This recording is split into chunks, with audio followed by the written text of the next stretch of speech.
Colombia এই ম্যাচে সম্ভবত যোগ্য দল হিসেবে জিতেছে।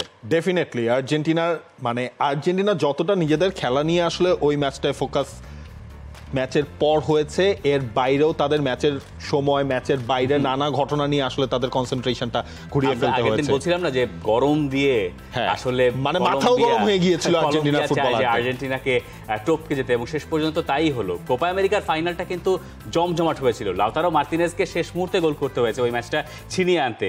আমরা সেট পিসের কথা বারবার বলছিলাম, সেই সেট পিস থেকেই গোল এলো। গোলের অ্যাসিস্ট এলো সেই হামেস রদ্রিগেজের কাছ থেকে, পেনাল্টি থেকে গোল করলেন তিনি, সেখান থেকে গোল করলেন তিনি। এখন ওই পেনাল্টির সিদ্ধান্তটা নিয়ে যত রকম প্রশ্ন আছে, পেনাল্টিটা প্রথমে রেফারি দেন নাই, পরে ভিএআর এ দিয়েছেন, সেটা স্কালোনির পছন্দ হয় নাই। এক্স্যাক্টলি, এবং সেই জায়গায় স্কালোনি সহ তাদের পুরো টিমমেটরাই কিন্তু বলছিলেন যে এটা কোনোভাবেই পেনাল্টি হতে পারে না। ফাইন,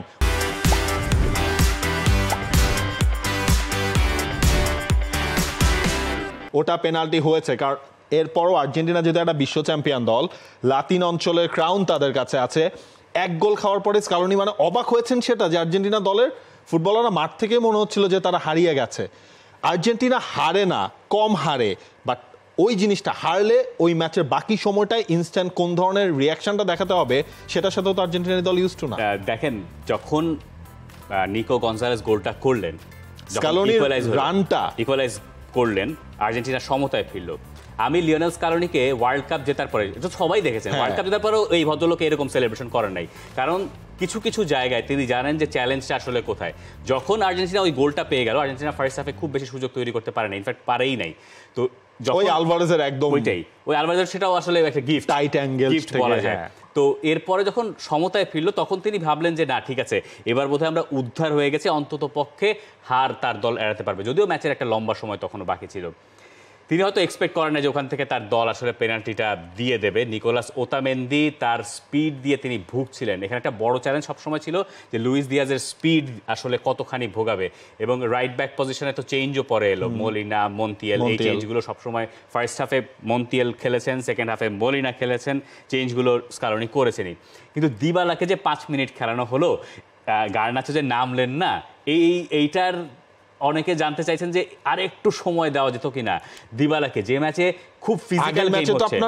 দিবালা পরে নেমেই গোলটা করেছিলেন না, যে ম্যাচে খুব ফিজিক্যাল গেম হচ্ছে, সে ম্যাচে তো আপনার টেকনিকের দরকার। তো দিবালা আর একটু আগে নামতে পারতেন কিনা, এটা থাকতে পারে, কিন্তু আমার মনে হয় না আর্জেন্টিনা এই হারটাকে খুব সিরিয়াসলি নেবে। এই ম্যাচটা যদি সেকেন্ড উইন্ডোতে না হয়ে ফার্স্ট উইন্ডোতে হতো, মানে যে দুটো ম্যাচ তারা খেললো, প্রথম ম্যাচটা যদি হতো, তাহলে বোধহয় তুলনামূলক ফ্রেশ থেকে তারা এই ম্যাচটা খেলতে যেতে পারতো, যেটা আর্জেন্টিনা পারে নাই। এবং আর্জেন্টিনার ফুটবলারদের ওই যে গতির তারতম্যটা, কলম্বিয়ার ওয়েদারে তাদের যে অভ্যস্ততার অভাবটা, সেটা বোঝাই গেছে। মানে হোম অ্যাডভান্টেজ যে কিভাবে কাজে লাগাতে হয় সেটাই আসলে কাজে লাগিয়েছে কলম্বিয়া। নেইমারের ফেরার কোনো আনুষ্ঠানিক দিনক্ষণ না থাকলেও মেসির ক্ষেত্রে অনেকাংশই সেটা ক্লিয়ার হয়ে গেছে। হয়তোবা এই মাসেই লিওনেল মেসি ইন্টার মায়ামির হয়ে মাঠে নামতে যাচ্ছেন, কারণ সেখানে ফিলাডেলফিয়ার সাথে ম্যাচ রয়েছে, আটলান্টার সাথে ম্যাচ রয়েছে। এই দুটার মধ্যে যে কোনো একটায় লিওনেল মেসি তিনি ফিরতে যাচ্ছেন বলেই এখন পর্যন্ত আন্তর্জাতিক গণমাধ্যমগুলোর থেকে জানা গেছে। এটা হলে তো মানে লিওনেল মেসিও তো অনেকদিন ধরে নাই, ওই কলম্বিয়ার সাথে সেই ম্যাচের পর মেসি আর মাঠে নিয়ে নামেন নাই। মেসিকে আপনার দরকার আছে আর্জেন্টিনার, যতদিন মেসি খেলবেন ততদিন দরকার আছে। এই জিনিসটা স্কালোনিও একটা লাইন বলে আসলে ক্লিয়ার করে দিয়েছেন। মেসির মতো ফুটবলার, মানে মেসি মাঠে যে রোলটা প্লে করেন, এমন হয়তো আপনি অন্য কারো কাছ থেকে পেতে পারবেন, কিন্তু মেসি যে ফাইনাল টাচটা দেয়, এটা দেয়া কারোর পক্ষে সম্ভব। মেসির কথা জিজ্ঞেস করাই আসলে অহেতুক, বলাই বাহুল্য। আর্জেন্টিনার আরো 4টা ম্যাচ বাকি রয়েছে এই 2024-এ, এবং তাদের পরবর্তী ম্যাচ ভেনেজুয়েলার সঙ্গে, যে ভেনেজুয়েলা আছে পয়েন্ট টেবিলের 6 নম্বরে। এবারের বাছাই পর্বের সারপ্রাইজ প্যাকেজ যাদেরকে ধরা হচ্ছে, এরপরে বলিভিয়া, পারাগুয়ে, এবং আর্জেন্টিনার এই বছরের শেষ ম্যাচ পেরুর বিপক্ষে। আর্জেন্টিনা পয়েন্ট টেবিলের সবার উপরে আছে। বিশ্বকাপ নিয়ে আপাতত বিশ্ব চ্যাম্পিয়নদের অন্তত পক্ষে কোনো রকম কোনো দুশ্চিন্তা নাই।